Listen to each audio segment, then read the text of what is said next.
Hey everybody, night number 2 of Pennsylvania Sprint Speedweek is in the books at Lincoln Speedway. What a race. It was absolutely crazy all night, so I'm going to give you the rundown.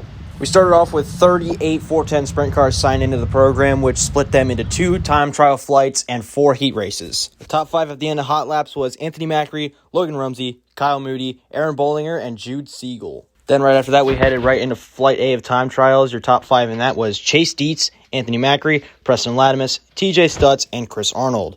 Shortly after that, Flight B time trials concluded, and your top 5 was James McFadden, Ryan Newton, Logan Rumsey, Lance DeWeese, and Brock Zierfoss. Chase Dietz ended up being the overall fastest qualifier for the night, and with that, heats were set up. Heat 1 saw Preston Latimus and Chris Arnold on the front row. They did go initially the first time, and Latimus jumped it. They called it back and tried again. Latimus still got the early race lead. Cameron Smith and Chase Dietz battled with Chris Arnold for the second position. That battle lasted for quite a few laps. Danny Dietrich got by Devin Borden for the 5th spot, and Borden continued falling back after battling with J.J. Loss for 6th. Meanwhile, back out front, Chris Arnold made a mistake for 2nd. Dietz capitalized, but Arnold took the spot right back. J.J. Loss tried to make the move on Dietrich, but failed. Borden ended up slowing, coming to the checkers. Preston Latimus took home the win, followed by Cameron Smith, Chris Arnold, Chase Dietz, and Danny Dietrich. Heat number 2 saw a pair of 11s on the front row. TJ Stutz and Austin Bishop led him to the green. They had an even start this time. Macri quickly jumped to the 3rd spot in turn 2, and then heading down into turn number 3, Stutz and Bishop made contact. Bishop backed it into the wall hard. From what I know, he ended up okay, but I believe he did get transported to the hospital because they were still getting him checked out after the heats were complete. After that mess was cleaned up, we had a complete restart. Brady Bacon got the jump that time. Brandon Raymer, Parker Scott, and Talon Haas battled for position. Anthony Macri continued to chase Stutz for 2nd, but he couldn't get by. Parker Scott and Talon Haas were still going at it further back in the pack, and then the field began to spread out. Towards the end, Billy Dietrich made the pass on Parker Scott, but it wasn't enough for a transfer spot. Brady Bacon took home the win, followed by TJ Stutz, Anthony Macri, Brandon Raymer, and Talon Haas. Heat number 3 saw Logan Rumsey and Brock Zierfoss on the front row. Rumsey took the early lead, but he jumped to start, so they had to call it back. Take 2 went much better, but Brock Zierfoss got the jump that time. James McFadden had a little battle with Kyle Moody, but the caution came out because Casey Weaver spun in turn 2. He refired and rejoined the field, and then we went back to green. Rumsey challenged for the lead, but was unsuccessful. The field begins to spread out.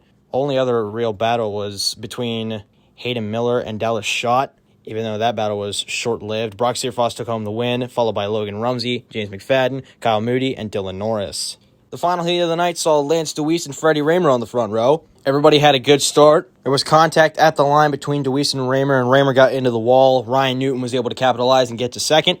A persistent battle for 5th between Tyler Ross and Matt Campbell was going on almost all race. The field began to spread out again. Campbell and Ross still going at it, but Campbell still remained unsuccessful. As we came into the closing 2 laps, Matt Campbell tried to stay with Ross and make the pass, but still was unsuccessful. Ross was able to hold on for the final transfer. Lance DeWeese won the heat, followed by Ryan Newton, Freddie Raymer, Troy Wagaman Jr., and Tyler Ross. Then we head into the B main, which had J.J. Loss and Aaron Bollinger on the front row. On the start, J.J. Loss took the early race lead. Billy Dietrich quickly made a move on Aaron Bollinger for 2nd. Shortly after, Chad Trout tried to challenge Bollinger for that 3rd spot. And as we reached 3 laps complete, coming to 4, Matt Campbell and Aiden Hare got together and spun in turn 2. Loss ended up leading them back to green. But heading down into turn number 1, Billy Dietrich tried to make a move on the outside. They stayed side by side for pretty much the entire lap. And when they went back into turns 1 and 2, Billy Dietrich was able to make the pass and fly away with it. Mark Smith began closing in on Chad Trout as the laps continued to wind down. This was for the final transfer. Smith tried it but was unsuccessful. The field began to settle down, and the last little battle that the field had was between Mark Smith and Dominic Malaire. That was for 5th. Malaire unable to get by. Billy Dietrich won the B main, followed by J.J. Loss, Aaron Bollinger, and Chad Trout. And up next was the most exciting part, the A main. Chase Dietz ended up getting the number 1 pill from the redraw, which put him on the pole for the feature, sharing a front row with invader Brady Bacon. As we took the green, Chase Dietz got away with the early race lead. Lance DeWeese settled into 2nd. Bacon fell back to 3rd, and Anthony Macri was 4th. As we headed into the next couple of laps, Brady Bacon ended up making a mistake in turn 2, which allowed Anthony Macri to get by and several other drivers. Bacon ended up dropping to, I believe, 6th place. Meanwhile, a little further back in the pack, Danny Dietrich was making a lot of moves. He started in 17th position and made it up to 10th in a matter of a few laps. At the end of the race, he would end up finishing in the 7th position, charging up 10 spots, which I believe made him the hard charger for the night. As we started reaching lap traffic, Chase Dietz had a straightaway lead over Macri, but Dietz was struggling a little bit in traffic as he couldn't get by the 88 of Brandon Raymer and the 11 of Talon Haas.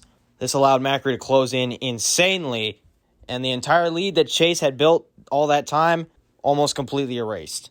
Dietz finally did get by those 2 lapped cars, but Macri was not that far away. Dietz got back out to about a second lead until 3 laps to go when the caution came out. Brady Bacon half spun in turns 3 and 4, but he kept going. I think somebody was a little quick on the caution button. I'm not entirely sure, though. This erased Chase Dietz's lead and allowed Macri to have a shot at the win. We come back to green with 3 laps remaining. Chase Dietz was able to pull away on the start, which secured him the victory for tonight. Dietz took home the win after a terrible night number 1, and he got his redemption over Anthony Macri, James McFadden, Cameron Smith, and Lance DeWeese. That is your recap of night number 2 of Pennsylvania Sprint Speedweek. I'm not used to hosting these. That's more Joe Donahue's thing, but he nominated me, so I am honored by him, and hopefully I can do more of these in the future. That concludes night number 2 of Pennsylvania Sprint Speedweek, and we'll see you again tomorrow as we head to Baps Motor Speedway for night number 3. That's going to do it for me. I'm out. Chris Kraft, signing out.